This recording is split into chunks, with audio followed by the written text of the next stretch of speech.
नमस्कार विद्यार्थी मित्रांनो, आज मी तुमच्यासाठी टेबलची एक ट्रिक घेऊन आलो आहे की ज्या संख्येच्या एकक स्थानी 2 हा अंक असतो त्या संख्येचा टेबल आपण अवघ्या 30 सेकंदाच्या आत कसा लिहू शकतो हे आज मी तुम्हाला सांगणार आहे। तर चला आपण व्हिडिओला सुरुवात करूया। तर सर्वात पहिले एकक स्थानचा अंक आपला 2 आहे, तर आपण 2 चा टेबल तयार करून घेऊ।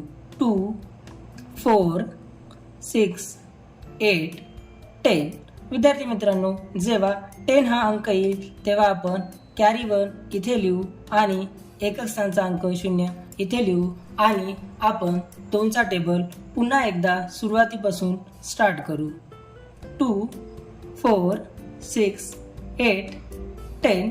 जसा 10 येईल तसा कॅरी आपण इथे लिहू आणि त्यानंतर आपण दशक स्थानच्या अंकाचा सुद्धा टेबल तयार करून घेऊ। 2 4 6 8 10 आणि हा कॅरी 10 + 1 11। त्यानंतर आपण याच्यामध्ये 2 ॲड करत जाऊ।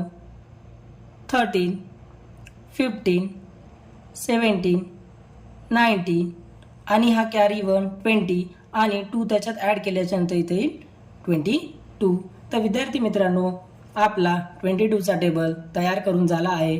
तर आपण पुढच्या टेबलकडे जाऊ, म्हणजे 32 च्या टेबलकडे।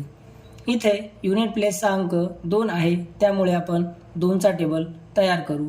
2 4 6 8 10। जसा आपला अंक 10 येईल तसा कॅरी आपण इथे पुढे लिहू आणि पुन्हा एकदा 2 चा टेबल आपण सुरुवातीपासून म्हणू। 2 4 6 8 10। 0 आपण इथे लिहू आणि कॅरी आपण पुढे लिहू। त्यानंतर आपण दशक स्थानच्या अंकाचा टेबल तयार करून घेऊ। 3 6 9 12 50 आणि 1 60 60 + 3 90 90 + 3 22 22 + 3 25 25 + 3 28 28 + 1 29 आणि त्यामध्ये आपण 3 ॲड करू तर येईल 32। तर विद्यार्थी मित्रांनो, आपला 32 चा टेबल तयार करून झाला आहे। तुम्हाला माझी ट्रिक कशी वाटली मला नक्की सांगा आणि कमेंट बॉक्समध्ये तुम्हाला 42 चा आणि 52 चा टेबल तयार करा आला का मला नक्की सांगा। थँक्यू।